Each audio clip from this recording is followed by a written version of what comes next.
So let's start. Welcome to session 4, Wind and Wave. I remind to all the speakers that you have 15 minutes and 5 minutes for any questions. And I would like to introduce Dr. Lofio from Meteo France. So welcome, Lofty, and you can start. Okay, thank you everybody. So for coming in this last session of the meeting. Well, my talk today is related to the upgrade of the Copernicus Marine Service EB regional system with the directional wave observations. This is a collaboration in the frame of Copernicus Marine Service and between Meteo France, Nologin, and also Mercator Ocean International. So the motivation is since we have a couple of directional wave observation from CFOSAT missions since 2019 April. So the idea is to implement the assimilation of such wave spectra from these missions in order to be consistent with the global Copernicus Marine Service on the wave for the wave model, which is using this wave observation. And also, in order to improve the wave product, because of it's really important to have the wave directionality precisely. It's a very strong request from coastal users, like in the Iberian Peninsula, for wave submersion warnings and also for wave overtopping and flooding related to the storm generating waves. So on the other side, we want also to improve the wave coupling between the wave model and the ocean model in the frame of the Copernicus EB regional service. Until now, we are coupling only in the forecast, but in the future, maybe next year, it will be done for the analysis too. And this work also prepare the EB regional wave reanalysis since 1980, which will be at a very fine grid with 2 kilometers grid size, and also implementing the assimilation of directional wave observation from historical mission like Envisat and Sentinel-1 since 2014, and the latest one, which is CFOSAT. So the EB service, regional service, is concerning the North Atlantic Ocean, and it's composed with three systems which are exchanging information from them, from each other. The wave system, and which is based on the wave model MF1, and the ocean system, which is based on NEMO, with the grid size of 2.5 kilometers, and also the biogeochemistry model BISCAS, which is implemented inside the NEMO model. So the configuration, the domain is indicated on the bottom to the right side. Currently is well, the figure is not showing the right domain, but the smallest area in the blue, it will be the actual. Oh, it's starting to move automatically. I didn't choose that. Okay, so the EB system will be extended in the red color domain, which will include also the North Sea part and the northern part of Ireland. This is an upgrade since the Northwest Shelf is not existing anymore in the Copernicus Marine Service. So then the Copernicus Marine Service decided to increase the domain of the EB in order to give wave product in that area. So some example, since the last upgrade of the EB wave system in November, which is using the directional wave observation from CFOSAT, and also several altimeter missions. Until now, we have 6 altimeter missions assimilated in the EB operational near real-time system. And this is an example of comparison at the buoy location close to Cadiz. So, and you can see here for December 2022, the nice agreement on the bottom with the significant wave height on the bottom to the left, and the buoy model and the buoy, and on the bottom to the right we have the peak wave period from the buoy comparison with the model. We can see really that the model is catching perfectly the peaks, which is really nice. And in average, in this latest validation of near real-time product, December 2022, we have a very nice normalized standard deviation with the 8%, which is really accurate for such a grid size of 5 kilometers. So back to CFOSAT. So before implementing what I was showing on the slide before, we have prepared all the work of using data assimilation with the directional wave spectra from CFOSAT. And this is an example to show the availability of the wave spectra in the EB domain. We can see here on the right the track of CFOSAT. The beam 10 CFOSAT has several beams, and the best one for the wave product at least is the number 10 degrees angle, incidence angle. And we can see that we have on the track a significant wave height from the nadir of CFOSAT, and on each side from on the track we have the wave spectra provided by the SWIM instrument, which is really nice. And this can track the swell propagation and even the wind wave propagation from outside the domain, outside the Gulf of Biscay, and until the coastal area of France, and also the other area like Ireland and also the Spanish coast. So how it works, the wave spectra assimilation. So on the left side, I put an example of wave spectra given by SWIM. At first, we decompose the wave spectra is decomposed in several dominant wave train, which are shown here by the square.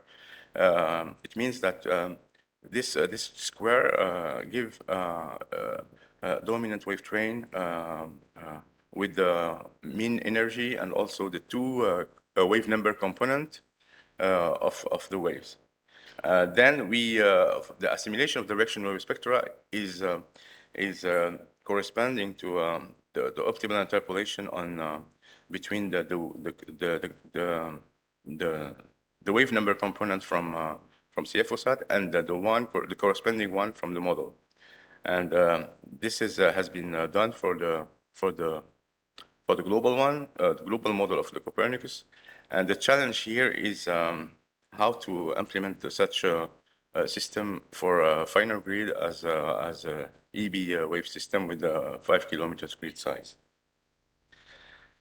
So we have implemented several runs in the period of last year, the first 6 months of last year. On the right side, we have the tracks of CFOSAT, which is covering very well the EB domain. And we have also this model is nested to the global one, which provide the boundary condition with the benefit of also the assimilation on outside the domain. We used in this preparation of the system hourly wind forcing from ECMWF atmospheric system, and we also prepared the wave spectra from SWIM during this 6 month of wave period, 6 month of period, and the nadir significant wave height is used at 1 Hertz sampling. So we have also implemented a run without any assimilation to check the validity of our result to evaluate the impact. And also, as EB regional service is very affected by the current and the wave current interactions, so then we did also some experiment with with forcing from surface current of the ocean EB system. The validation process is used with independent altimeters, like the one provided from level 3 of the Copernicus Marine Service, and also the buoy network, the coastal buoy network in the Copernicus Institute Tech. An example of comparison here, I show, this is for the winter of 2022.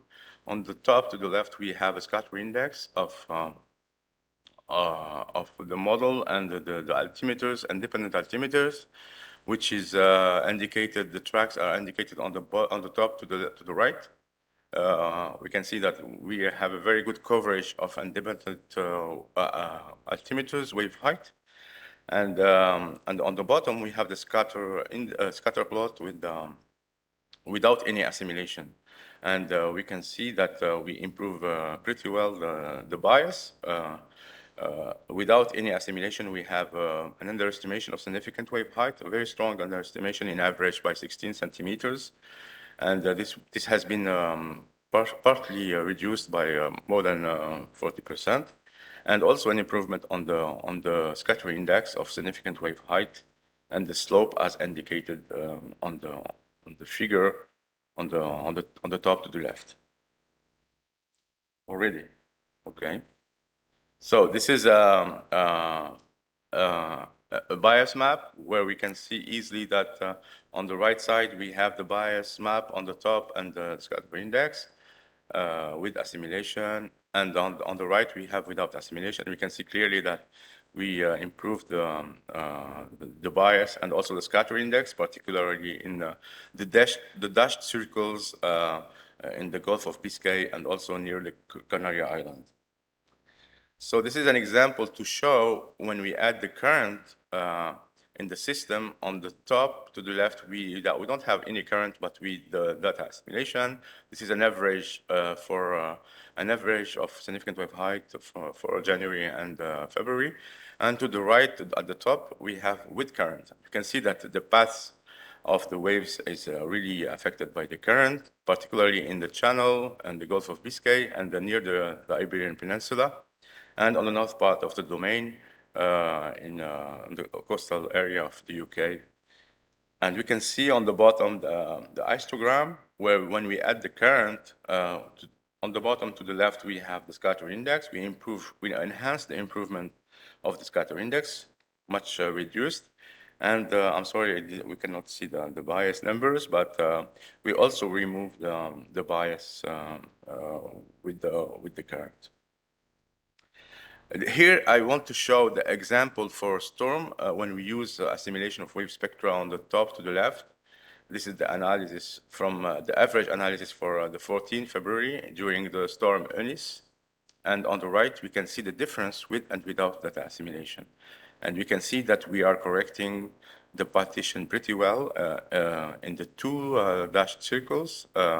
One is more low frequency part related to the swell, and the other one is the more propagating to the northeast direction, which is in intermediate range of the frequency. Here is an example to show during the storm what is the benefit of using wave spectra.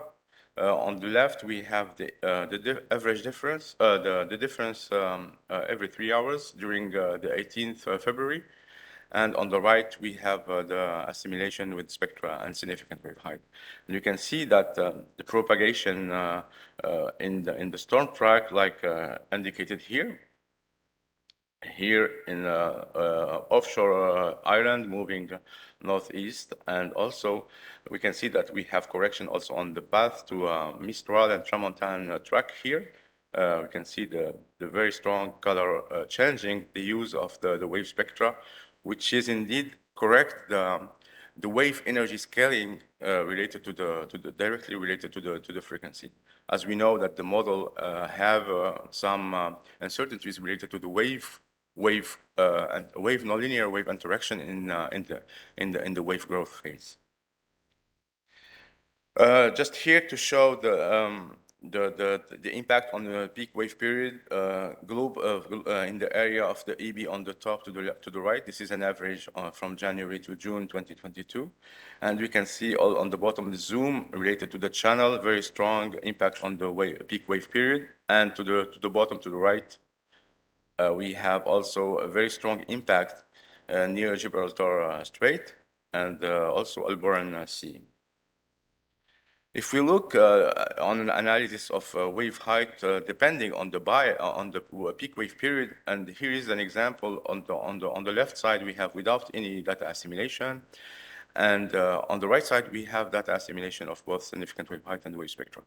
And you can see that in the range of the swell, starting from 10 to 14 seconds of peak wave period, we are removing completely the bias, where without any assimilation, we have still an underestimation here. Clearly, we improve the slope of the bias in this area. This is really the benefit of using directional wave observation. More precisely, we did some validation in coastal buoy, like here in Saint-Jean-de-Luz, in the Basque country, on the French side. And we can see here on the bottom histograms of scatter index of peak period, and on the top to the right we have the bias of the peak period. And clearly, we can see that when we increase the peak wave period, we have different range greater than 8 seconds, greater than 10, and greater than 12 and 14. For swell range from 10 to 14, we have a strong reduction of scatter index related to this comparison with the buoy in terms of bias and also in terms of scatter index. Another example, offshore Galicia, and here we can I can just show that the relevance of the directionality of the waves. Here, the wave rose in this area for the period from June to January, from January to June. On the left side, on the bottom, without any assimilation, and on the right side, on the bottom, with the assimilation. And you can see clearly that we have a better description of the wave climate in this area, particularly for strong wave height over 4 meters. And the quick plot here shows that the blue line, which is using the assimilation, is closer to the perfect slope 1. And while the red color shows without any assimilation, we have very inclination for the strong wave height. Rapidly, we checked also how the impact of the assimilation stand in the forecast period. Here is an example for Eunice storm. We can see that on the left side we have significant wave height. On the right side we have the mean wave period, and we can see the impact is moving eastward and related to the storm and reaching the coastal area in the channel. Also on the same part here for the mean wave period, and you can see the difference. The blue is we are correcting the underestimation of the model, and the red color we are correcting the overestimation, the inverse, the underestimation of the model, and the blue color is the overestimation of the model. And on the bottom, I show the 2 PDF during this 3 days of forecast without any assimilation, and you can see the PDF of significant wave height on the bottom is perfectly in agreement of the altimetry's data in the area of the EB. Well, finally, this is an example of showing the occurrence of waves greater than 300 meters in the area of EB. It's almost everywhere. We have this area is really affected by long waves, less for North Sea and also the Mediterranean. And we can see on the right side the PDF in the different ranges of the peak wave period. The red color shows with assimilation, and the black color without any assimilation. And you can see clearly for longer waves, we have an improvement in terms of correction of the underestimation of the model. Well, finally, this is the key messages. We have really successfully implemented this this upgrade in the EB Ocean region. This has been already put into operational since November 2022. While we have showed that the use of directional wave observation is really important in terms of scaling the wave energy, depending on the dominant wave period, particularly for a wave regime in transition from wind wave to swell, and also on the storm track. In the forecast, we are very confident that we will ensure a very reliable wave parameters 2 or 3 days in the forecast, and this is really important for the coastal application. And finally, I have mentioned the importance of the surface current forcing in the EB regions, particularly in the Channel and the coastal Iberian Peninsula. Well, last word. So go to the product in the marinecopernicus.eu, and there you can find all the products related to this service. Thank you.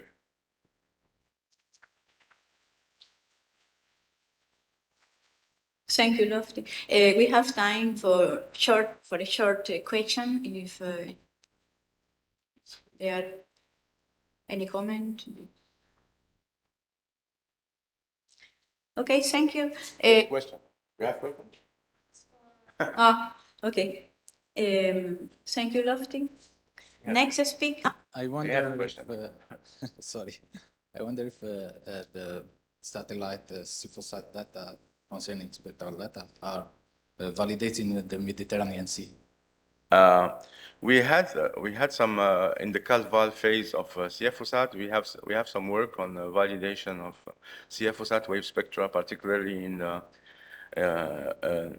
the area of this Tramontane and the Mistral wind regime, with generating waves propagating to the Corsica and also to the North African coast.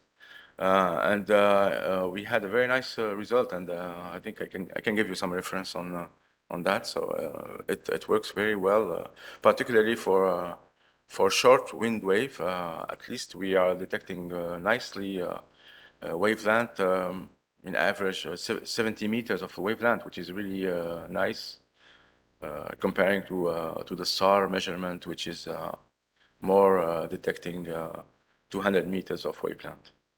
Okay. This is really important in terms of wave propagation. Yeah. Okay. Thank you. Next speaker is Dr.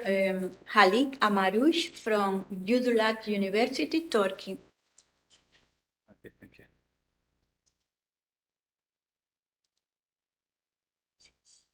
Second.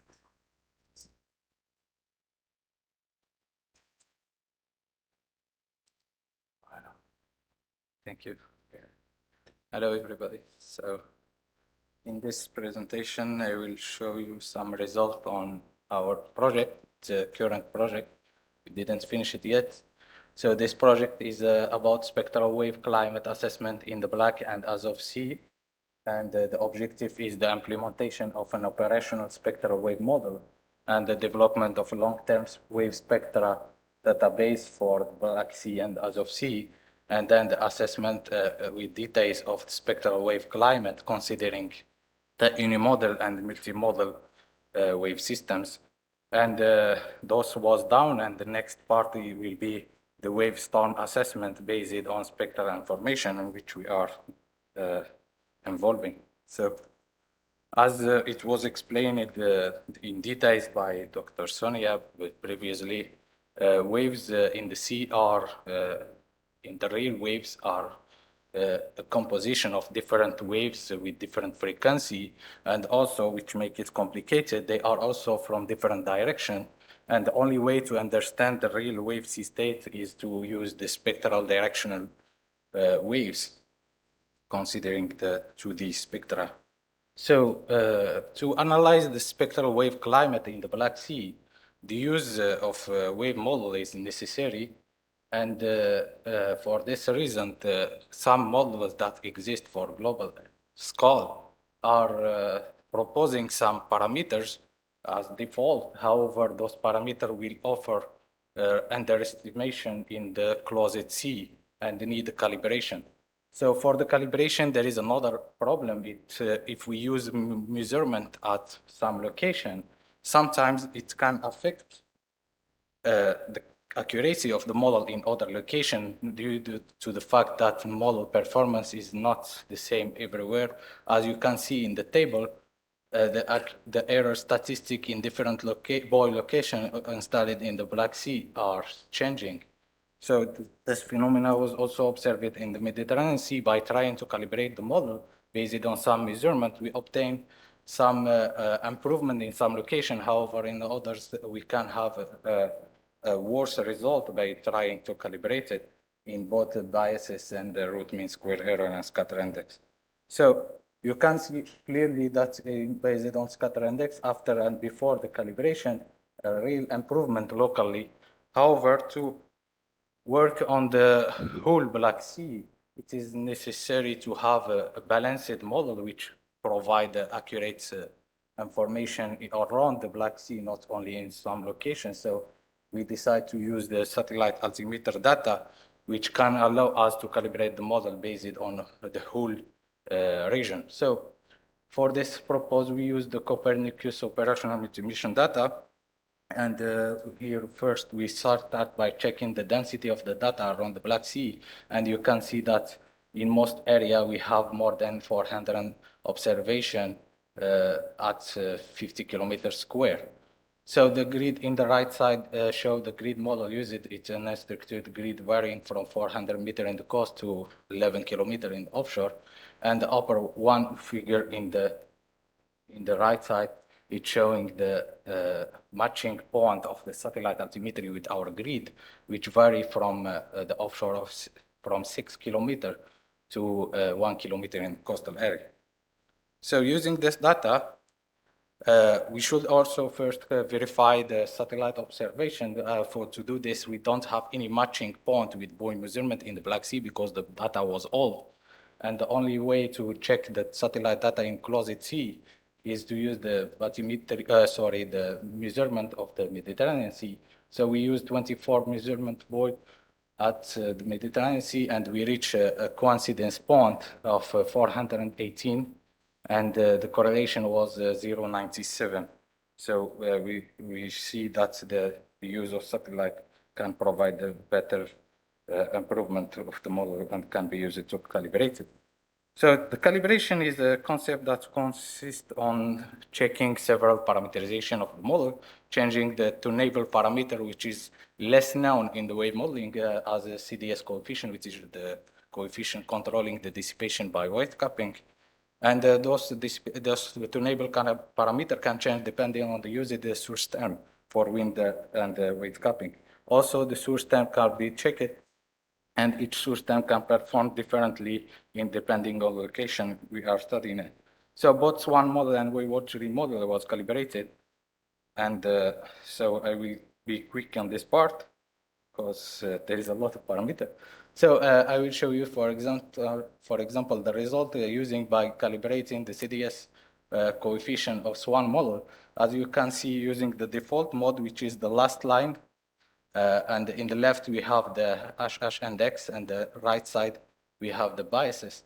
You can see that using the default model we have the worst result, and by decreasing the CDS coefficient of this controlling the dissipation by weight capping, we can see a great improvement in the result around the whole Black Sea. And the best parameters was the source term of wind ground of command, and also of using the source term of command for weight capping with the CDS coefficient of 0.8. So as you can see as well from here, you can see that the error in the Eastern Black Sea are important, and to control this, if it's due to the model accuracy or to the wind, do you use the wind input, we check the wind input based on altimetry data, and we find that ERA5 and in the left, sorry for the picture, it's not showing the title.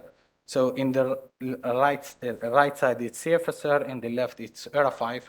And we can see the first map, it's a correlation, and it showed that ERA5 give a better correlation, and the eastern part, we have a bad correlation of wind data of ERA5, which cause the the biases in the wave model, and it wasn't because of the model accuracy, but it was because of the wind. So here we can see the difference between the calibrating model by buoy measurement and by observation. Using buoy measurement at local area, we can find that there is different parameters that offer best accuracy. However, using a whole satellite observation around the Black Sea, we see that only one parameter is offering the best performance. So if we choose, for instance, an ID 9 parameters or based on buoy measurement, maybe it will be worse in some other location.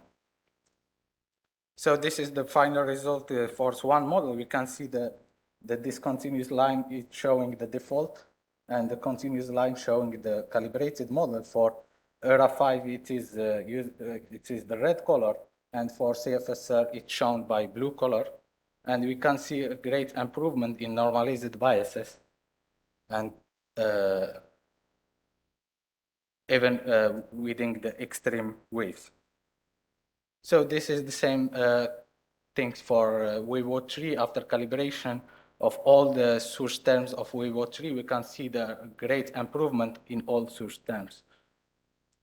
So as our aim is to work on spectral part of the wave climate, we should validate the model based on spectral data. So we install a buoy measurement data well DWR4G in the Utrecht area, which is a location characterized by the presence of both wind, sea, and swell. And so in the yellow, sorry. So the yellow point is showing the position of the old buoy of Utrecht, and this red one is the position of our buoy installed during the project. So by evaluating the both calibrated model based on spectral data, we can see here the biases in time for 1 year. We can see that in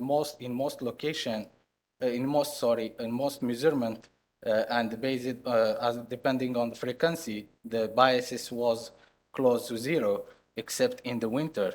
You can see why.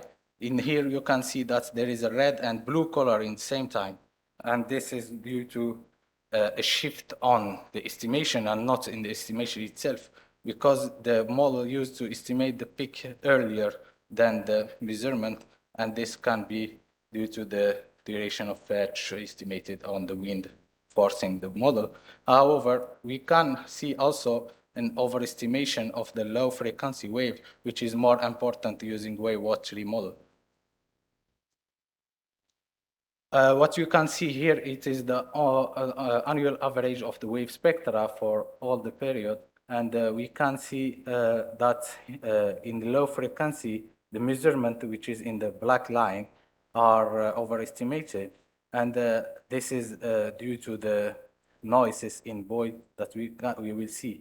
We can see also that wave watchery model used to overestimate significantly the wave spectra of high frequency. However, wave SWAN model used to much better the measurement.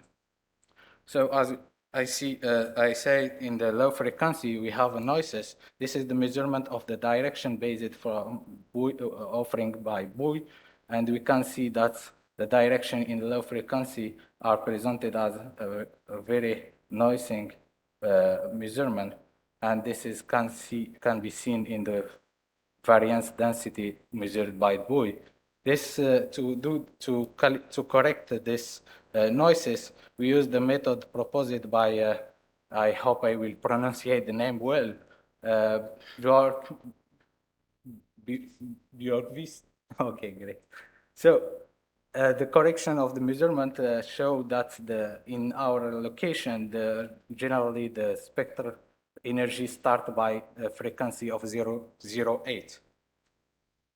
So this is for direction. We can see that the direction measured by, estimated by the models, both models are showing really low biases, except in some low frequency area, which is generally the wind sea, and can be caused by the accuracy of the wind sea, the wind forces itself. And here you can see that at all location, the biases in at all frequency, the biases in direction is less than 20 degree. So comparing the 2D spectra, the first 2D spectra, sorry, also for the title, this one is the SWAN and this one is wave 3. So the measurement showing correspondence, we can see a correspondence in estimating the peak spectra for both models. However, wave 3 used to overestimate low frequency, and we can see another phenomena that in the waves coming from the southeast are not estimated in Boyd location. However, they are estimated, they are not measured, sorry, but they are estimated in the wave models. So to check this, the reason of this, why also we have an estimation and measurement from east and they are not estimated by model, we check the position of our buoy, we find that there is emerged rocks exactly in southeastern part, which dissipate the energy, and it is not estimated in the model due to the grid position of the pond. So we find that already the model is estimated well the spectrum. However, if we go to the coastal area in the complex location, so we need to improve the grid resolution. And as we are working for all the Black Sea and the Azov Sea, and working on the offshore climate, we think this is should be considered if we go to the downscaling studies, focusing on some specific location. So the finality of this work is to develop a database which is analyzed on three approaches. First approach is to analyze the climatic wave spectrum. This term was initiated by Buckley, which consists on averaging for long-term wave spectra around at different scale, annual and seasonal and monthly. The second approach consists to determine the individual wave systems based on the different peaks. And the third approach consists to wave spectral partition to determine the wind sea and the wave and the different swell partition. So using the second approach, we determine the number of wave spectra by early resolution, and we determine also the accuracy of the unimodal wave spectra observed during 42 years, and the accuracy of wave spectra of 2 peak and 3 peak and 4 peak and 5 peak, and we determine the energy of the different peak and their relation of the sea state situation, if it is unimodal or multimodal. Also, we analyze separately of individual wave spectra and the individual peaks, the direction of peaks. And concerning the partitioning wave, I will be weak, sorry. Concerning the partitioning waves, wind, sea, and swell, we arrived to make the partition of the different for swell partition, and we compute the contribution of wind, sea, and swell, and we observe that the wind sea in the Black Sea has a higher contribution. However, in some location, the contribution of swell can reach 25%, and the contribution of the second swell partition can reach 5%. However, for the other swell partition, we don't have any importance contribution. The most important point that we observed during this study is that evaluating the trend in both wind sea, which is in green color, and the swell in green, we can see that in some point, some location, we have completely inversed trend.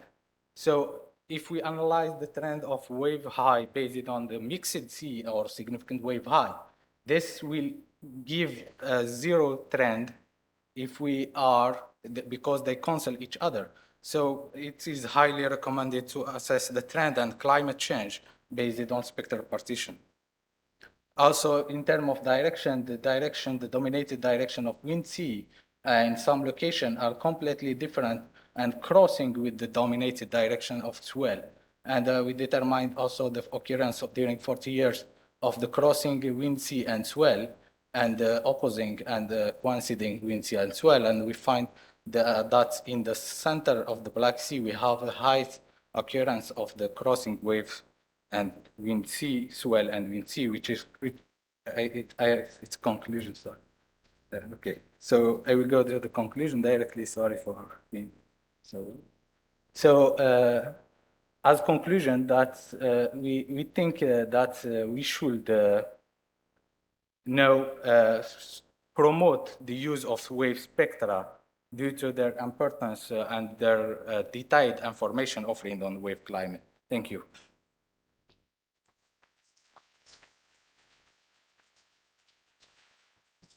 Thank you, Khalid, for your nice talk related to this work. Black Sea is really missing the wave climate, and this is really interesting work.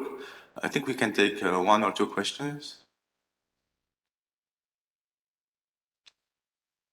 I have a comment. Okay. In reality, the numerical modeling of Black Sea is a challenge because it's surrounded of land. And the main issue is the lack of wave measurements and also the wind fields with high resolution that is needed there. So this is very important for us, for wave modelers, and I suppose that you can find some from Meteo France, for example. Downscaling wind can be interesting, especially in the eastern part of the Black Sea. From the audience, any questions? Well, I have one.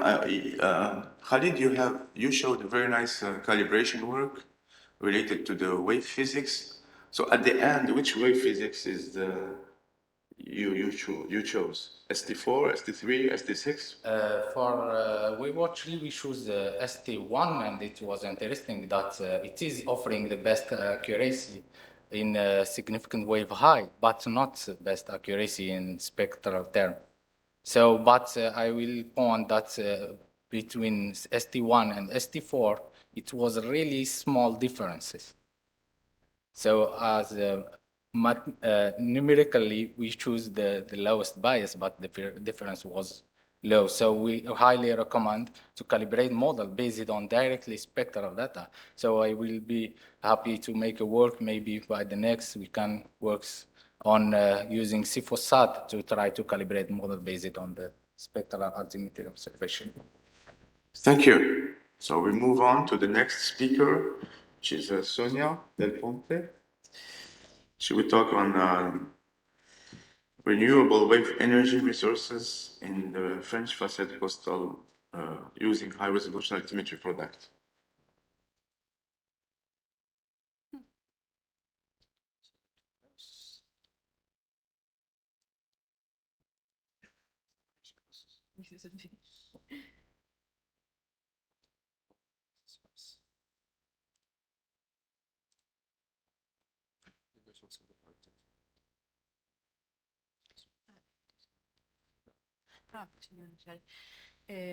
Good morning.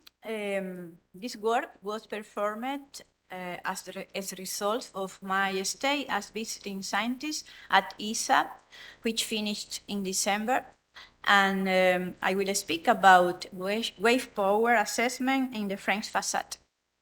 So wave energy conversion technology is another sustainable source of energy from the ocean.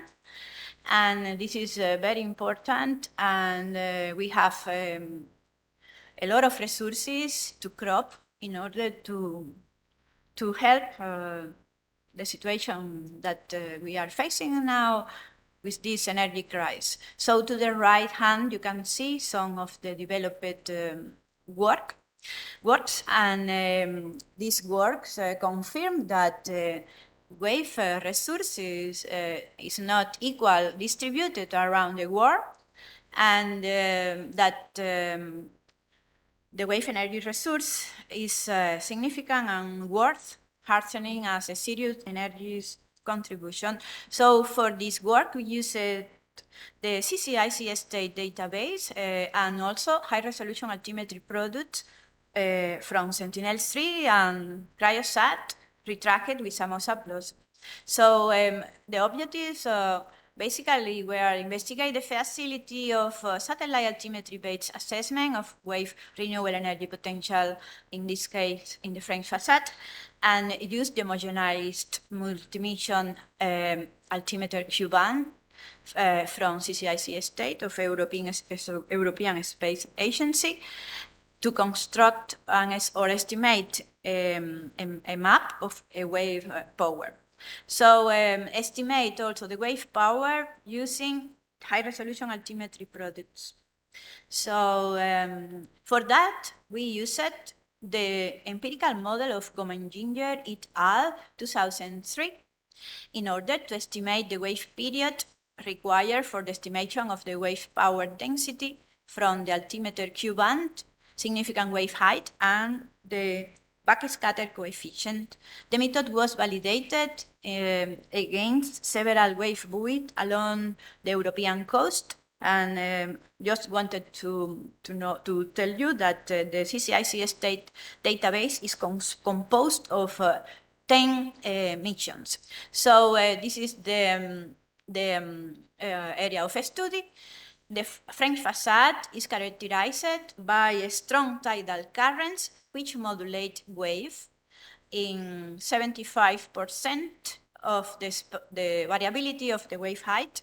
So this is an important characteristic that also influence wave power. So this is the expression for the computation of the wave power, and here what the unknown variable is the wave period that can be derived from the zero crossing period using wave buoys. So the basis of them, using satellite data, we can have the significant wave height directly from the altimeter, but we don't have the wave period. So for this reason, we use the Gomenginger method, and we some collocation of the altimeter and the wave buoy must be performed in order to get the pairs of the quantity X and the zero crossing period. And to the right hand, we have all the listed wave buoys that are available along the French facade, and some statistical coefficients using the goodness of this data. And to the right hand, we have the coefficients, the regression coefficients estimated using the method of Gomenginger. So as I said earlier, we validated all the method employed for the estimation of the wave power in several locations of Europe. And also the good thing of the method is that once you have the regression coefficients estimated from using the wave buoy information, so we can compute the wave power for other locations where wave buoys are not available, only using satellite altimetry data. So this is important, for example, for the African continent, if we have there few buoys, which in reality they are not there, but this is very good. So this is a comparison of the satellite significant wave height against the wave buoy, showing good correlation at Cabo Silleiro location from the Spanish Ports Authority network. And to the right hand, we have the comparison between the wave power density along the years. And this is another comparison for the deep water in the French facade. On top, we have the significant wave height time series, and on bottom, the scatter plots of significant wave height and also the wave power. You can see that on the case of the wave power scatter plot, we have some dispersion for the highest values. This is a coastal wave buoy. We compare here also the significant wave height and also the wave power, and the goodness of the method is good also as well. And here we already compute the yearly mean wave power, which is highest in the deep water location number 1. Then we can see that on the location 69 and 74, we have a relatively high values of wave power. This is in the magenta squares are those locations for where we computed the mean wave power only using satellite altimetry data. And as you can see, well, the highest values was obtained for location number 3, which is located in the north part. And this is the yearly mean map of the wave power density for some years using the CCIC state database. And as you can see, nearby the coast, we have, well, we cannot get a lot of details about the wave power density. And this is already the map compiling the 26th year, and the highest values are in deep waters. And this is if we show the same information, but increasing the grid cell till 1.3 kilometers, already we can see the tracks of all the mission of the CCIC state, and we can get some instantaneous values.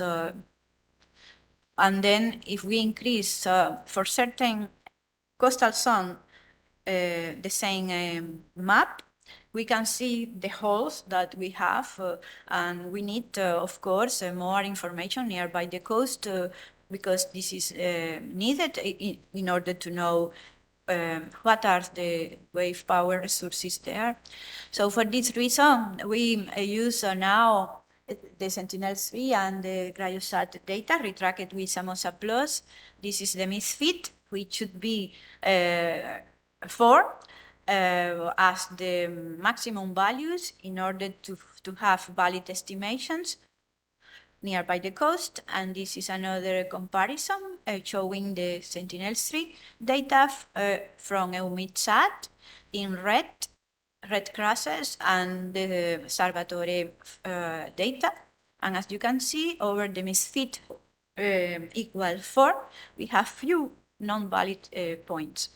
So this is the similar information, and here we already are showing the mean map for only 3 years. So we can see here different maps for the different years. The first 3 maps correspond to 2018, 2019, and 2020, and the last map is the average of all of these years.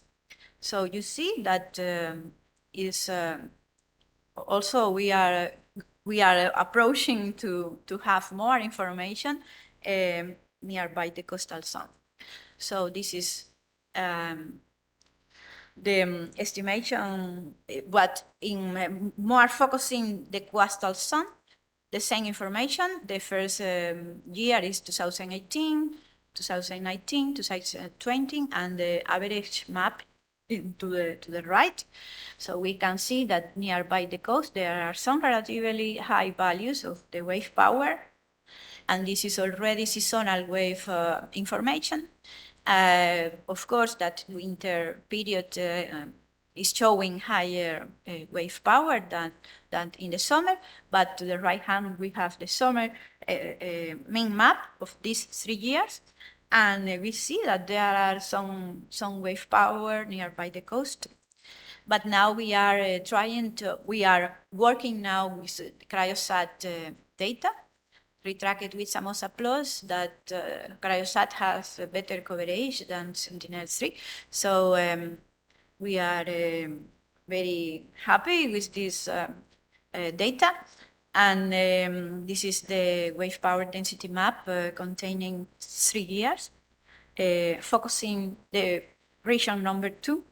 And then on the bottom, we see that the distribution along the French facade of 10 locations, we see that there are, for example, location 1 for all the years is the most, that one that have the higher wave power, but there is location number 5 that never have, well, the wave power is low, so, and this is already some comparison, interesting comparison, because French facade, as you know, is characterized by a strong tidal current. So along track, we plot the wave power and also the tidal current retrieved using EV product from Mercator.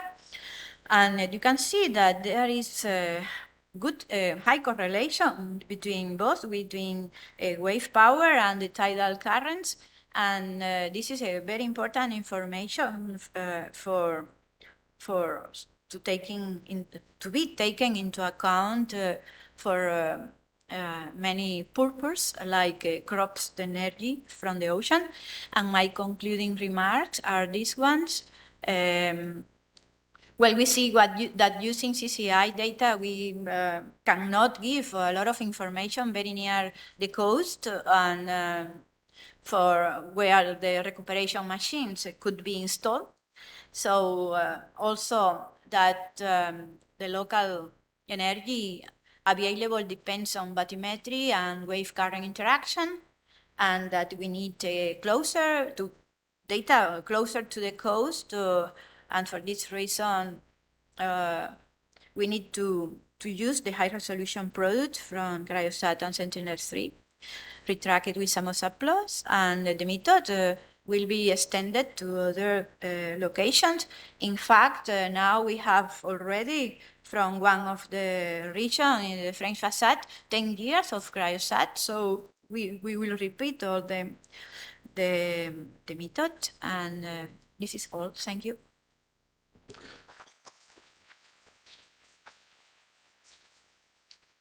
Thank you, Sonia.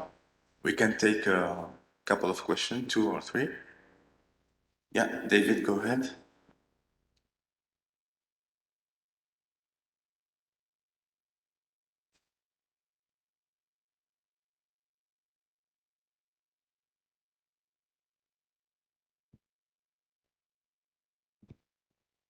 Thank you, Sonia. It's really interesting work. I was surprised at how noisy the maps of wave power, the annual maps of wave power were, and I'm wondering if they were maybe biased by individual events. So it's about slide 20, I think, where you had the annual average map. This one, or? So, well, that's for Cryosat. These ones. So, yeah, you can see it looks like you can see the tracks. Yes. And I'm wondering if there's individual events that had a lot of power, and that's showing through, or what you think might be the cause of that noise, because it doesn't look right to me. Well, if we see the map, we are here only compiling 3 years, and if we compare this one of this map with the CCIC state, yeah, which compiles 26 years, we see that the most of the energy is concentrated in offshore, of course, because of the swell that is arriving there. But perhaps I need to analyze better what is the reason for having along this track. This perhaps it could be some storms, some big storm things. Yes. Right. Any other question? Well, I take one.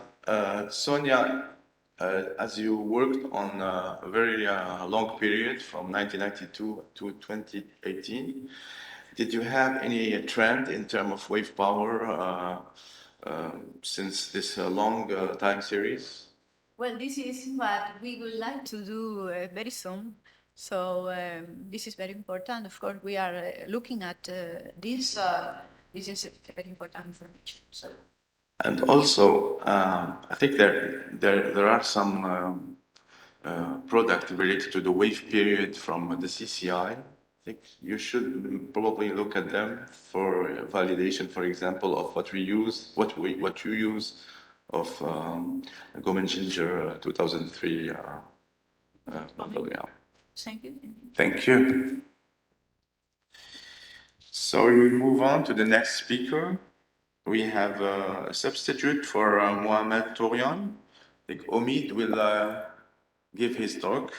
And the talk is related to improving estimate of significant wave height in coastal zone from Sentinel-3 SAR altimetry using a data-driven method. Omid, floor is yours. Hello, hello. Okay. Do you have my? Yeah. Hello, good morning, everybody. As is mentioned, this work is basically done by Junyang Gao, a PhD student at Zurich, and Mohamed Tourian, but since they are not here, I'm present on behalf of them. This work is about a data-driven method to estimate significant wave height for a SAR waveform near the coast. As we know, estimating significant wave height for conventional altimetry waveform is pretty straightforward since there is a one-to-one relationship between the leading edge slope and the significant wave. But this relationship is not available when we are working with SAR waveforms. There are a couple of analytical methods to estimate significant wave height for SAR waveforms. They perform pretty well on oceanic region, but over the coast, since we don't have a shape of the waveform is contaminated due to the land contamination, most of the analytical methods fail to estimate an accurate significant wave height due to the mismodeling and misfitting. The aim of this study is to find a data-driven approach to estimate significant wave height from the SAR waveform near the coast. The case study is in North Sea. For deriving the model, we have a part in the middle, in the ocean. We call it oceanic region in the north.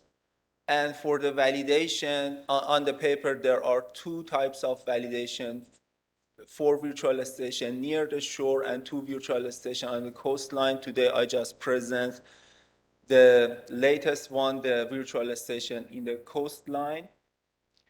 And the data we use is Sentinel. The data they use is Sentinel-3 data A and B. For driving the model, they use the data for the year 2019, and for validation, they use the data for 2020 and 2021.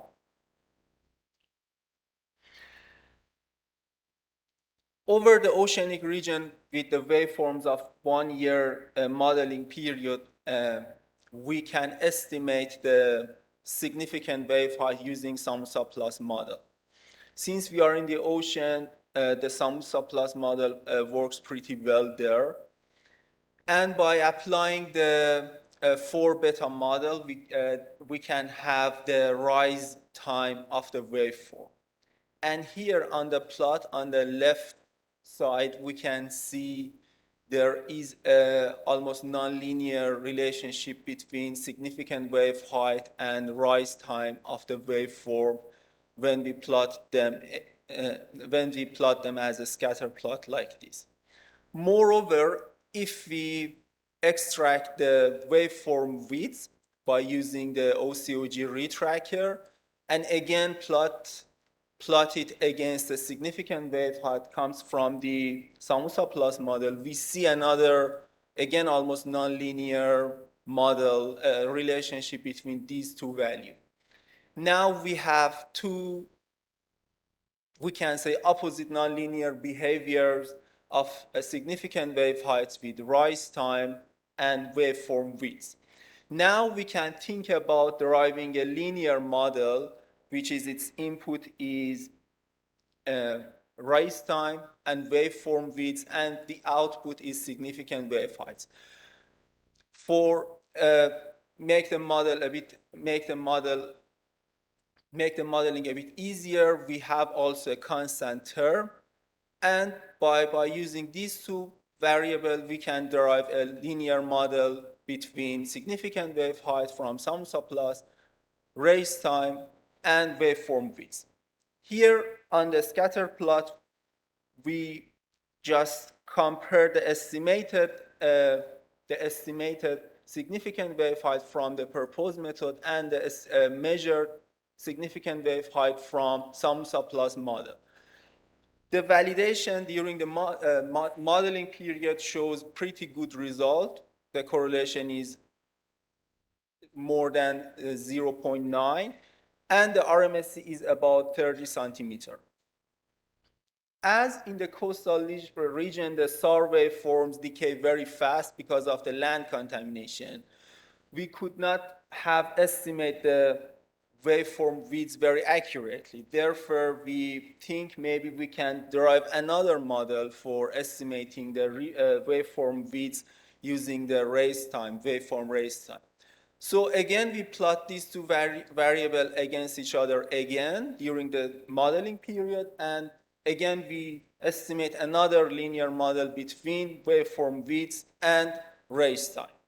Now, by having these two models, we only need to estimate the rise time in the coastal area, which we cannot estimate either significant wave height or waveform width. And by having the rise time and the model, we can estimate significant wave height. For the validation, we have three statistics. First, RMSE-M. This means that for each pass, we take the median and then compare this median with the significant wave height observed by the buoy. And also another statistic, we call it RMSE-I. Here there is no median, and we compare every estimated SWH on the cycle with what we observe from the buoy. And also to see whether in how many cases each model can estimate SWH, we have a valid ratio, which is the ratio between the number of the number of successful observation we have with the odd. We compare the result with the SWH obtained from SAMUSA plus, SAMUSA plus plus, and also the ocean retracker. The first case is coastal, in the coast near the Spiekeroog. And first of all, we see in case of RMSE-M, the ocean retracker has the best performance. But when we compare all the measurements without doing any median, any blunder reduction, the proposed algorithm, which we call it REBI-SAR HW, SWH has the best performance among each other. And the valid ratio in the proposed algorithm is very high, almost in all 96 cases, 96% of the waveforms, the model, we can estimate significant wave height for the waveforms. But for the ocean example, it's about 80%. And both SAMUSA plus and SAMUSA plus plus, we have a good performance in case of RMSE-M, but in case of RMSE-I, they are far worse, the performance, than the other cases. And also in terms of the valid ratio, they are below 90%. In the scatter plot, the in situ SWH and estimated SWH from different methods, we can see this. The interesting point is the error bar for the other methods, which is pretty large, especially in case of SAMUSA plus and SAMUSA plus plus, shows that because we try to fit something on the waveform which is contaminated by the land, they generate a very high uncertainty. And here, we want to see how is the by having more distance over the coast, the behavior of different methods. In this figure, the black line, we estimate the significant wave height along the coast. The black line is the average moving median of the estimated SWH. And for each measurement, we plot the residual over the observed significant wave height with color. So black, red and blue colors means we have a large residual, so we like to have more whitish point in this plot. As we can see, the proposed model start to perform more stably after 1 meter from the coast. But in case of the other methods, SAMSA plus, SAMSA plus plus, and ocean, we still have a slope when the proposed models perform very stable here. So sorry, 2 minutes. Yeah, so by comparing these numbers, we can see we have about 40% improvement in terms of this statistic. The next example is in a virtual station near Cuxhaven. Here again, we can see in terms of RMSE-I, the proposed method has the best performance significantly from the other methods. But again, in RMSE-M, the ocean retracker performs better. And in terms of valid ratio, still the proposed method, since there is no fitting, we still have better performance. And again, the disturbing things about the other models is a very large error bars. It means that there are some estimates which is far from the reality. And the time series, here I should mention that there is an island about 10 kilometers after the coast. So we can see the effect of that here. The SAMSA plus and SAMSA plus plus fail to provide a stable significant wave height in 2 examples because of the level of land contamination, but the proposed method we can see after few kilometers is provide a very stable significant wave height. And finally, we can say that this technique provides a very reliable SWH without considering a complicated physical model. The performance is better in terms of RMSE-I, so it means that when we assess both precision and accuracy, this method performs better. It's robust against non-standard waveforms. We see that the percentage of valid cases are significantly higher than the others, and it provides a reliable SWH estimate starting around 1 kilometer offshore, which is about 40% improvement regarding the other techniques.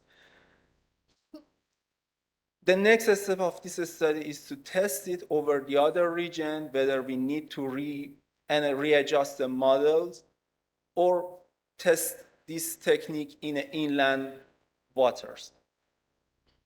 Yeah, and the result and more analysis of this works already published last year in the Advanced Space Research. If you would like to read, you can find it there. Thanks a lot.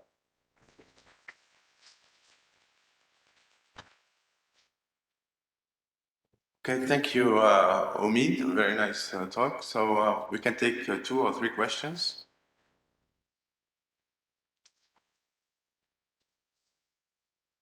Yeah.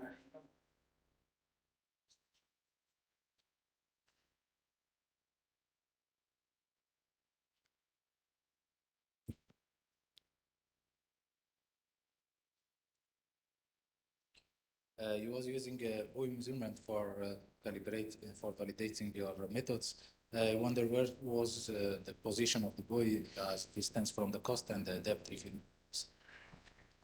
Yeah, as far as I know, the buoy, I think they are in the here in the Elbe. The buoy is here, so the distance from the one of the case study, it's Spiekeroog, and from the Cuxhaven is here. So they are few kilometers from the case studies. And for the modeling, it's in the box that we use that they use the waveforms in here this station. Other question? I will take one. For me, did you compare to a model, for example, high resolution model in the area, or high resolution wave model in the area? Did you compare your result with such I parameters? don't think so. I think they just compare it with the other model. So they take the same waveform, apply the other models, and compare with that. It's basically on satellite Yeah. retrieval algorithms. Okay. Thank you, Dan. So if there is no questions, we move to the next speaker. Thank you.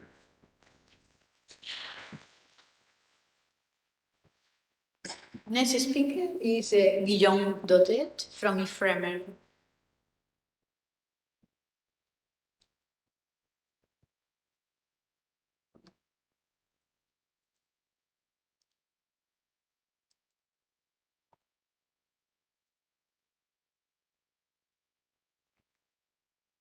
Okay, hi everyone. So I'm Guillaume Daudet.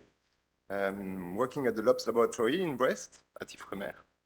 And today we'll talk about the synergy between in situ and model data to validate high resolution wave height altimeter measurements in the coastal zone. So first, a few words on the motivation for this work. We know that sea state presents strong spatial gradients over the inner shelf, and these gradients are often poorly resolved by conventional altimetry. On the right map, I show you a map of the significant wave height during the Valentine's Day storm in 2014, where you have up to 10 meters wave height reaching the Brittany coast, and a rough estimate of the LRM footprint show you that within the footprint you can have a 1 meter wave height gradient. Second point is that SAR altimetry offers finer resolution and higher signal-to-noise ratio, so that offers a great opportunity to improve our knowledge on coastal sea state variability. Another point is that in situ wave buoys still represent the gold standard for assessing the quality of altimetry significant wave height measurements, and by chance, a large majority of wave buoys are located in the coastal zone. Finally, recent studies have demonstrated the high sensitivity of Sentinel-3A validation results to buoy coastal settings, making the estimate of the performance of this mission in the very near coastal region sometimes quite difficult. So the main objective of this work is to exploit high-resolution wave model and novel altimeter buoy data pairing methods in order to investigate the performance of Sentinel-3A 20 Hz measurements for different products in the coastal zone. So the outline of this talk will be as follows. I'll first present the data sets and then a method in order to compute buoy spatial representativeness. And then I will introduce different data pairing methods. I call it data pairing method. It's same as collocation or altimeter in situ matchups, call it as you want. And then I will go into the results. So first presenting the significant wave height variability around European coastal buoys. Then I will present the sensitivity of the validation results to the different data pairing methods, and I will conclude with the Sentinel-3A performance in the coastal zone. So the data sets that I have used are first for the altimeter data. I have considered the Sentinel-3A level 2 20 Hz significant wave height measurements over the period 2018-2020.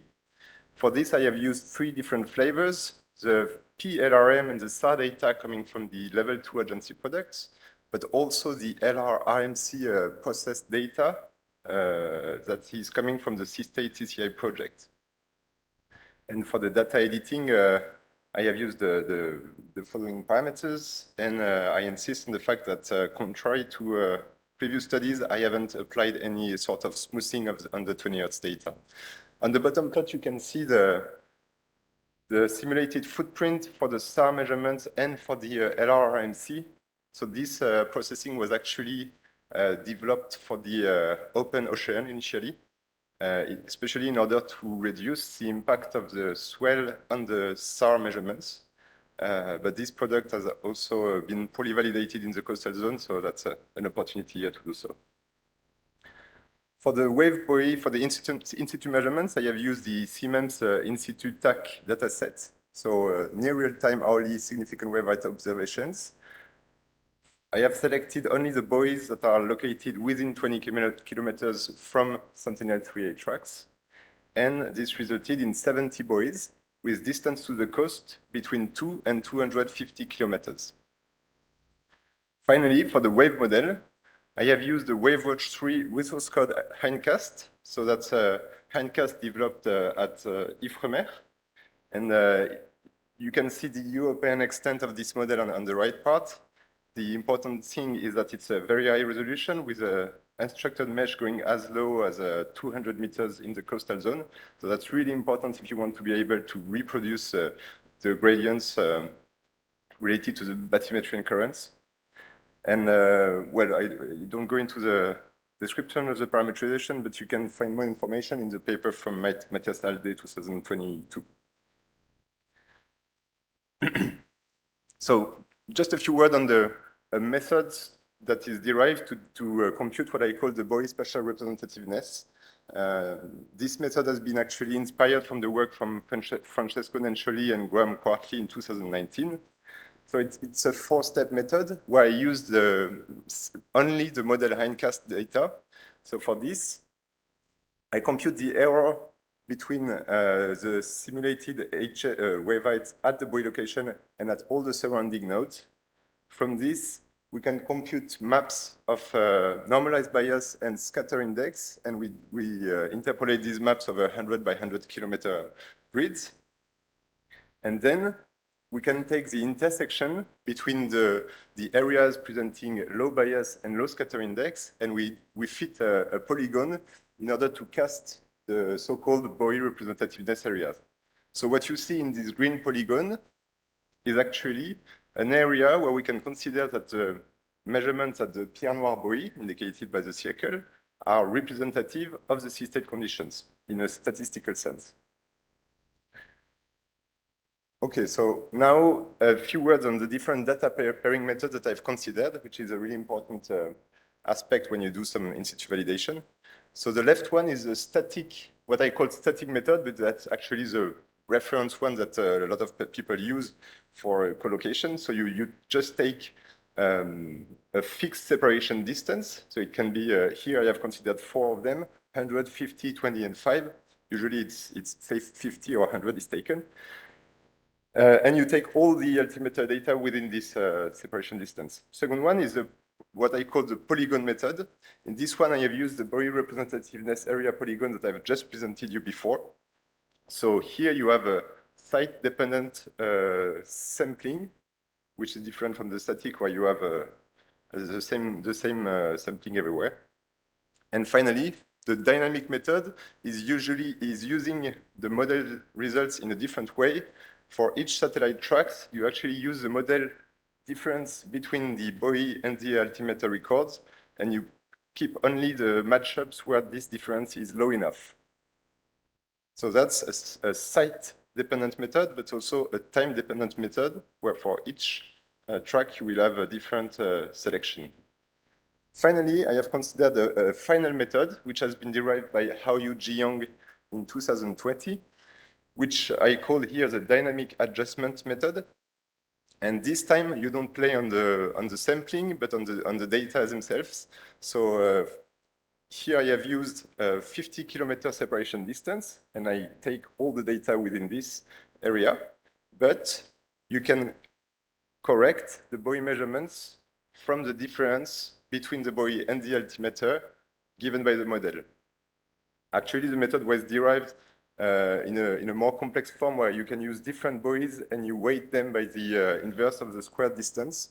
But in the simplest form, where when you only consider one buoy, you have the formula on the right, and you just take the observation at the buoy and you correct it by the model gradients.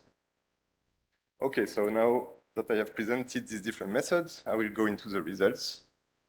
And first, I will talk about the significant wave height variability around the coastal buoys. On the right map, I have represented the buoy representativeness areas for each of the 70 buoys in the European coast.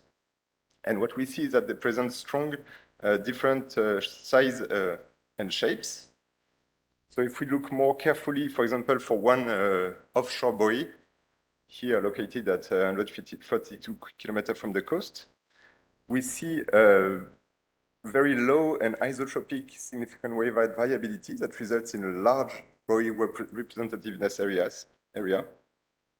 But on the opposite, if we go to a very near-shore buoy, this one is, I can't read on my screen, but I think it's 3 kilometers from the coast. Here we have very local error gradients that results in a very reduced buoy representation area. And if we take intermediate distance buoy, like this one, we see that most of them present a significant cross-shore error gradients that result in an elongated, along-shore-oriented buoy representativeness area. So overall, these areas cover 3 orders of magnitude, so strong difference for the different sites. And we can say that the main factors that drive this variability are the interaction of the wave with the water depth, with coastline geometry, bathymetry gradients, tidal currents, and also wind gradients. Okay, so now that we have this coastal wave height variability in mind, we can look at the sensitivity of the validation results to the different data pairing methods. So for this, I have computed, I have looked at the comparisons between Sentinel-3A measurements, and here I only consider the SAR measurements, and I have compared them with buoy data, and I've computed these 4 metrics, so the number of samples, the normalized bias, the scatter index, and the correlation coefficients. And I've done that for each of the considered methods. So here is a summary plot where you have the 4 parameters, and the different bars correspond to the different methods. The first 4 bars correspond to the static method with the 4 different separation distance, 100 to 5 kilometers. The 3 others are the model-based method, so namely the polygon method, the dynamic collocation method, and the dynamic adjustment. So if we first look at the number of value, we see a strong decrease of the number of value when you have a static method and you decrease the separation distance. That's an expected squared law decrease. While if we take the model-based method, we see that we have a much higher number of samples, larger than 15%. So that's really important because if you, of course, ideally you would like to take a 5 kilometer separation distance, but if you do so, you will reject a lot of measurements and a lot of buoys. So and you end up with less than 1% of the data. So you can't really do so. So you have to find a trade-off. Now, if we look at the error metrics, we see that the model-based method is systematically better than the static method. And in particular, it's systematically better than a static method using a 5 kilometer separation distance. So that's quite encouraging results. But of course, these results do not tell us anything. Do not tell us if one method is actually the best at every buoy or at only one with a very dense sampling. So we have done the same analysis, but this time for each buoy separately. And on this map, I show you with colored circles where which method is the best for the buoys that I've considered. So for the normalized bias, the circle indicates you which method gives you the lower bias and the lower scatter index and the higher correlation coefficient. What we see is that the results are really site dependent, but mostly we see a lot of red and orange and green and a bit of blue. And if we count everything, we see that all in all, the dynamic collocation method is actually the one that provides the best results for the higher number of buoys. And we see that the 50 kilometer static radius is actually the best one in a very few cases, except for the buoy, for the bias, where you have a higher proportion. So now we can safely consider that this dynamic collocation method provides robust results, and we can start looking at the performance of Sentinel-3A in the coastal zone and compare the different products. So here, I show you the two parameters, the bias and the scatter index, for each buoy separately, and I present them as a function of the distance to the coast, where the distance to the coast is the one of the buoy. What we see for the PLRM measurements is that up to 50 kilometers, results are quite stable. But if we look within the last 50 kilometers, we see that the errors start to increase largely, and we have a large spread. And you can also see with the colors of the circles, excuse me, that which indicate the mean significant wave height of the buoy, that if you go closer to the coast, of course, you will have lower significant wave height on average, because you have much more buoys that are in sheltered locations. And that's also these buoys where you have the larger errors. So that's something that is actually known, that altimeter measurements are not good at measuring very low wave height because they actually don't have the resolution for that. Okay, now let's look at the SAR measurements. Here we have a clear improvement, especially near the coast within these last 50 kilometers. And we see that most of the buoys, especially also the one with presenting low significant wave height, are better. And finally, with the LR-RMC, we are even better, with a mean bias of 5.66% and a mean scatter index of 20%. I hope it's not COVID. Okay, this was actually didn't say anything about the altimeter location with respect to the coast, because that's the buoy distance to the coast. So what I've done here, I have actually presented the results as a function of the altimeter distance to the coast. And I have overlaid the three different products, so PLRM, SAR, and LRMC. And if we look between 20 kilometers and 300 kilometers, we see that for the bias, the three products are quite stable, even though around 50 kilometers, we see that the PLRM measurements start to increase. I'm reading from right to left. And we have also a slightly higher bias for the SAR and LR-RMC measurements. If we now look at the scatter index in the middle plot, we clearly see that the SAR and the LR-RMC are providing much lower scatter. And same for the correlation coefficients, where we have a clear difference between the PLRM and the two other, with the LR-RMC that is systematically providing better results. Okay, now we can look more closely into the last 20 kilometers. And here we see that the PLRM are already very degraded results. But if we look now at the SAR measurements in red, we see that the results are good up to around 5 to 7 kilometers, whereas the LRMC is actually extremely stable even at 1 kilometer to the coast. So that was a very, I find, impressive results of the performance of this processing, where it is quite stable from 300 to 1 kilometers without much difference. So let me conclude now.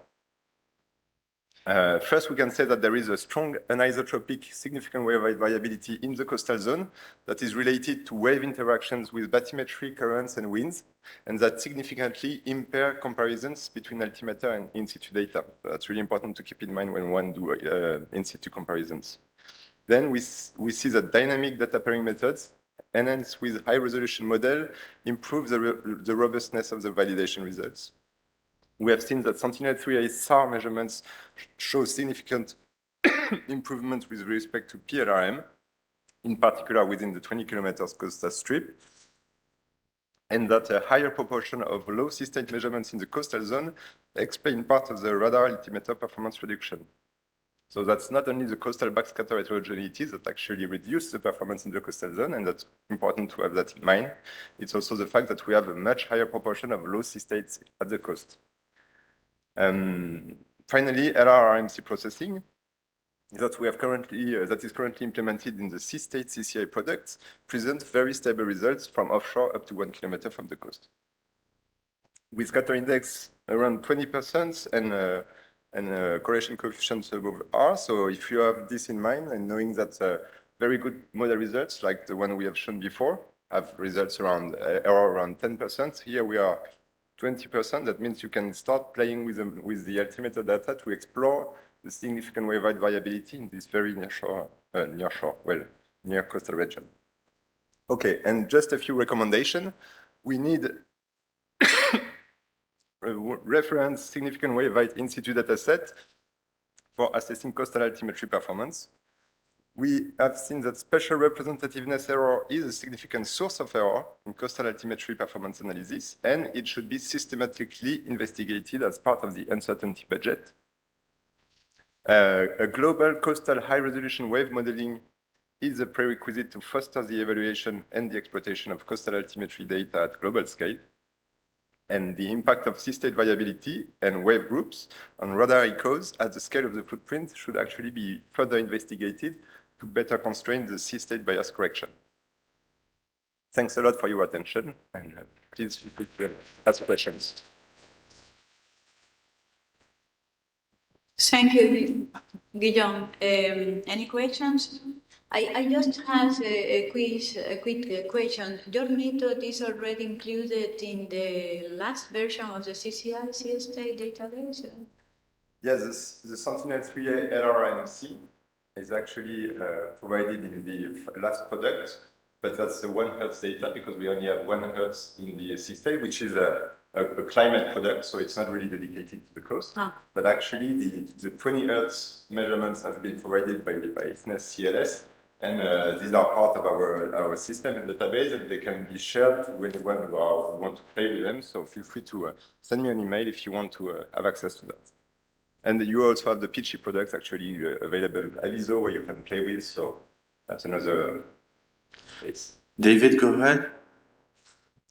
Thanks, Guillaume. Very interesting. Well, firstly, I'd like to second your recommendation about sea-state bias, because I think that's really important. And secondly, I agree. Well, I'm surprised how well the LRRMC works up to the coast. I'm trying to remember how the algorithm works and if there's maybe some smoothing having an effect there rather than it actually being as good as it seems. Yeah, you mean for the processing of the LRMC, I really invite you to go into this paper from Thomas Moreau, where the processing is really well described because I'm not a specialist of it and I don't want to say anything wrong about it. But the paper is well detailed, so you can find information. But yes, there is a smoothing, and so that's why also you have a larger footprint. But that's actually not exactly the same footprint as for PLRM, where you have a kind of a much more energy taken from the NADI beam in the center of the footprint and much less at the extremity. So you have advantage from the LRM and from the surroundings.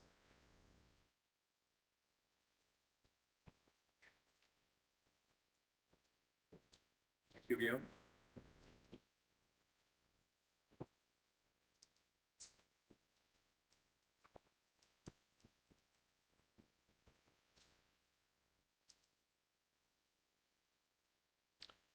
Alors,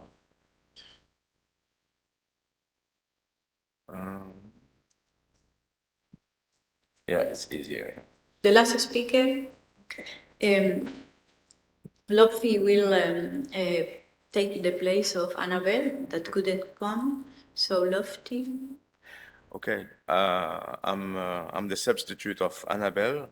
She couldn't make it, so I will do my best to present as good as possible her presentation, which is dedicated to a new product coming out in the Copernicus marine service related to the 5 Hertz processing for coastal area. So the idea here is how to improve or how to meet the user need in terms of using significant wave height in the wave model in terms of assimilation and also of validation. As shown here before the previous presentation, the validation is really important in terms of scaling the assimilation afterward.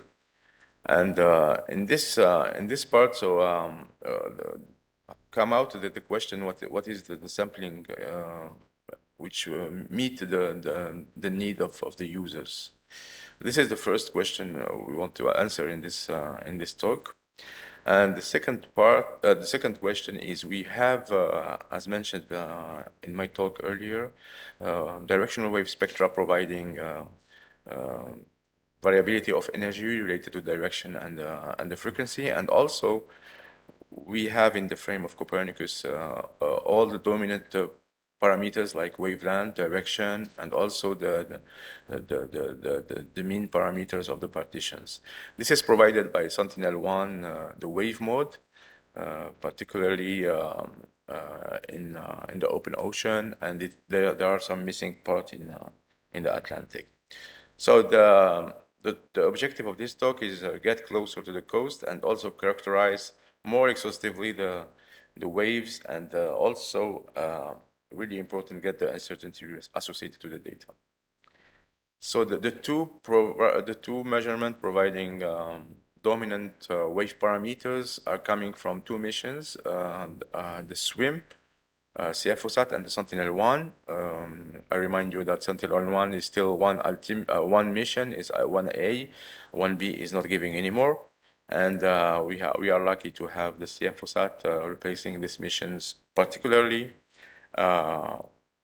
in the missing area here indicated on this slide on North Atlantic European coast. There is no directional wave spectra providing my Sentinel-1 missions. Instead of this, we have the wave spectra filling the gaps from CFOSAT in this area. And we are looking for the SAR waves directional processing in terms of retrieval of wave spectra from the imagejet or the images from Sentinel-1. This will be done probably in the SAR waves project of ESA. So you have seen this before. This is a comparison between the CFOSAT wave spectra on the left side, and on the right side you have a co-location of the model.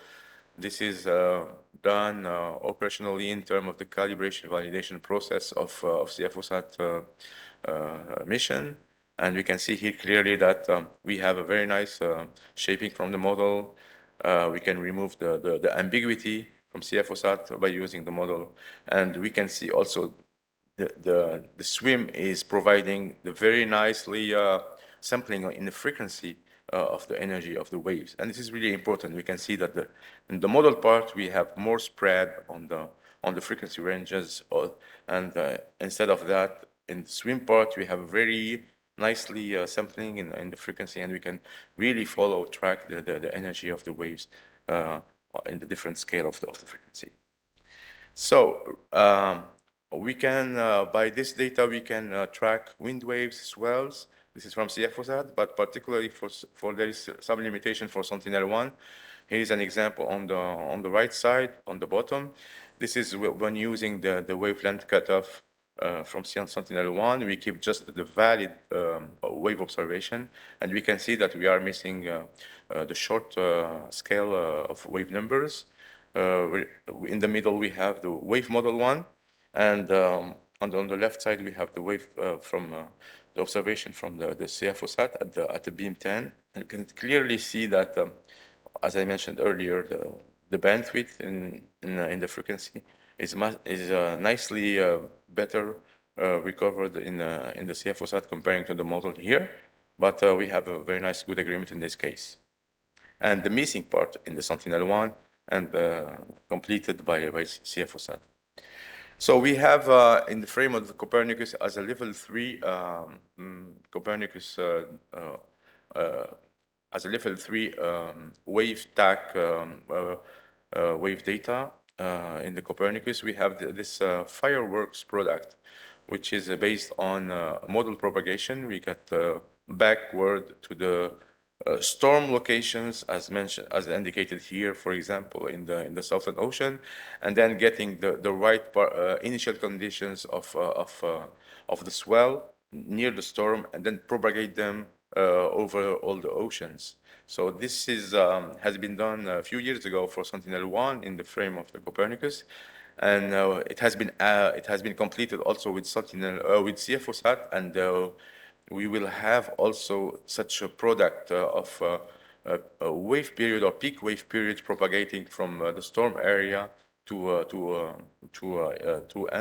the last the last of the trip of the waves and the missing part of the North Atlantic.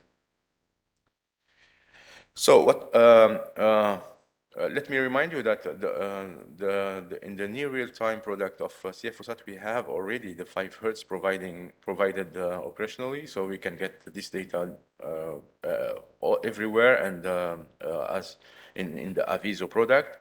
And Annabelle has, in the frame of the Copernicus, has prepared a set of data during 2021 from 3 other missions, JSON3, Altica, and HY2, by using this processing of providing 5 Hertz level 3 significant wave height.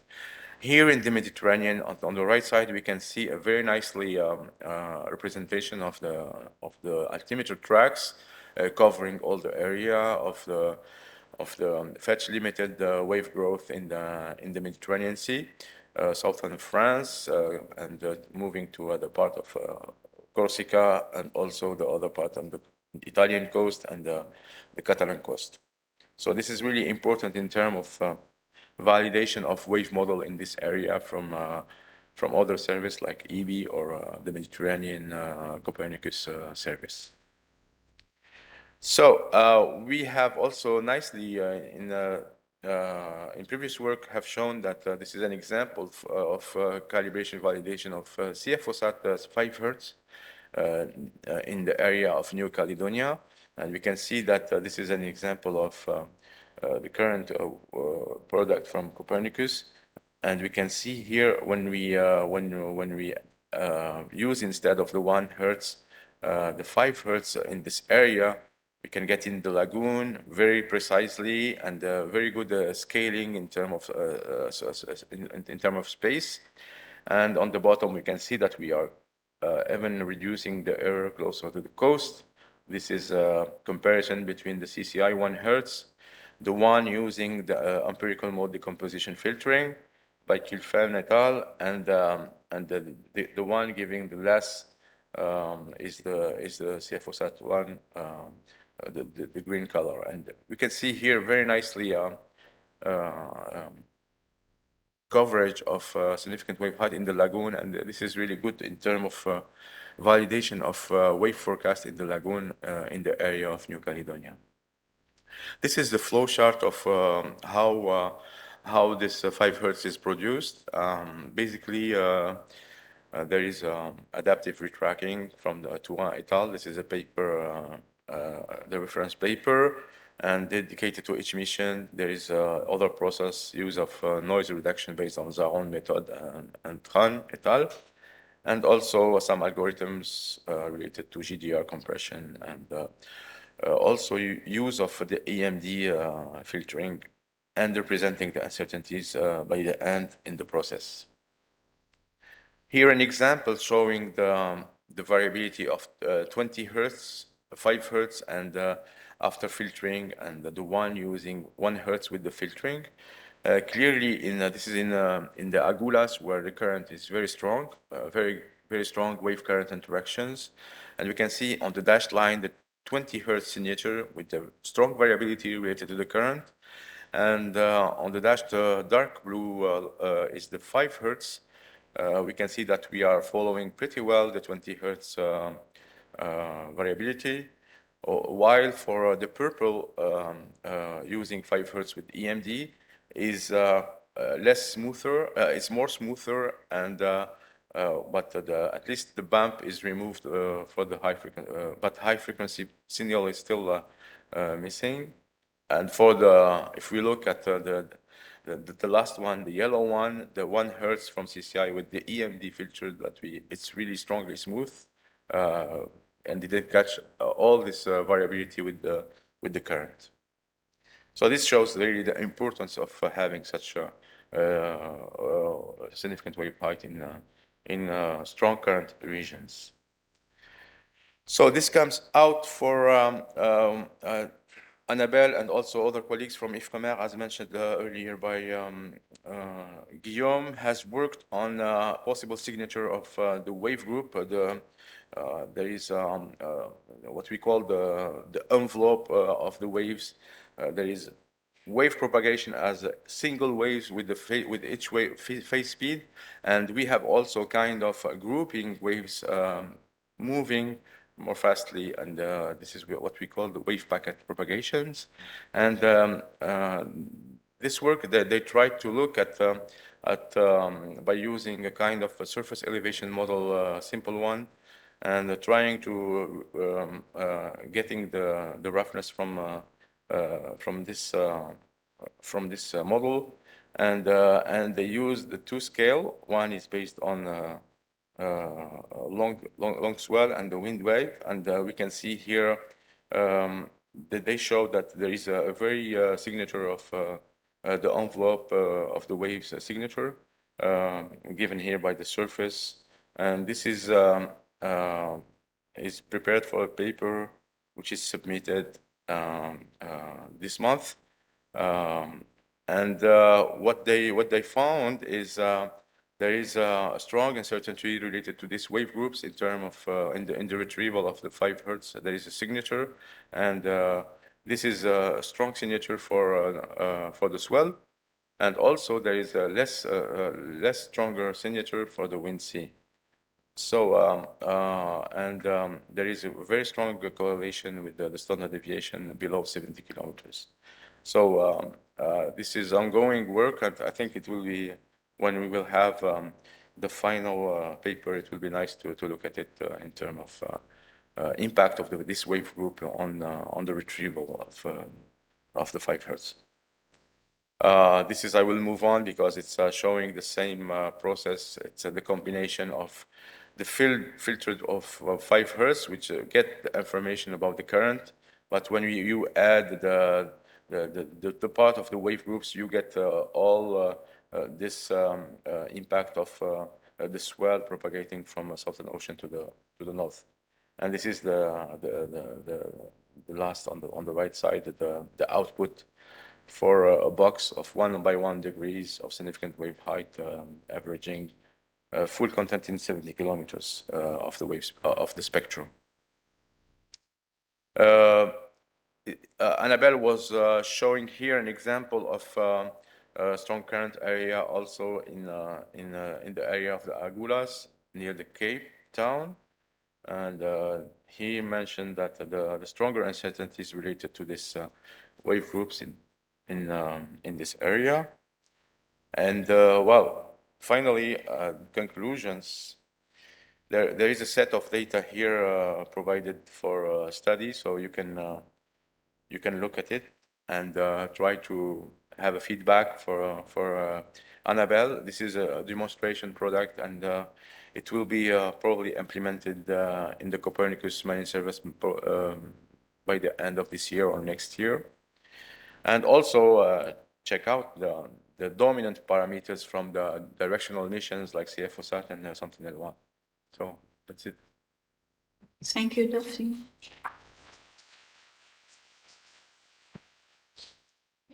Questions?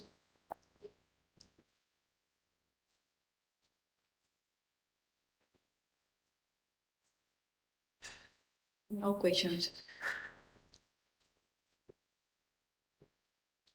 Okay.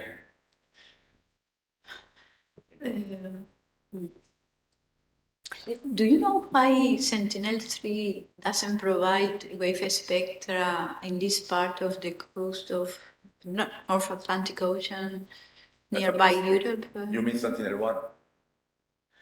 Because there is no wave mode processing in this area. But why? It's more the image mode is favored in terms of near real-time production. And yeah, it's not, it doesn't, well, it doesn't, yeah, it's not a priority. It was not a priority. The image mode was a priority because of security, maritime security, oil spill, whatever. In comparison to the wage mode, they didn't well, put it as a priority. But well, I think you mentioned on your talk the first day that there is SAR waves, which they can retrieve the wave spectra from the image, and probably when these algorithms will be done, so we will have such product probably from the SAR waves. Well, this is a request, a very strong request in North Atlantic, East North Atlantic from the users. Now we are happy because we have a CFOSAT, but it's not a Copernicus mission, CFOSAT. So, we already mentioned that we need directional wave spectra in the Northeast Atlantic to the agencies or also to Copernicus. See, this is very important also because also you should compare the CFOSAT wave spectra against other measured spectra. In this sense, the Sentinel SAR wave mode could, but in that part of the globe. Yes, of course. In the calibration validation phase of CFOSAT, we compared with Sentinel-1, but in other regions, in the Pacific, in the Indian Ocean, we have some crossovers, but not in Northeast Atlantic. Okay, thank you. The session is closed, not completely, because after the break, we need to discuss the seat questions. So you are welcome to attend this discussion. And now we can go for the coffee break, 20 minutes, and come back at 11:20. We are on time.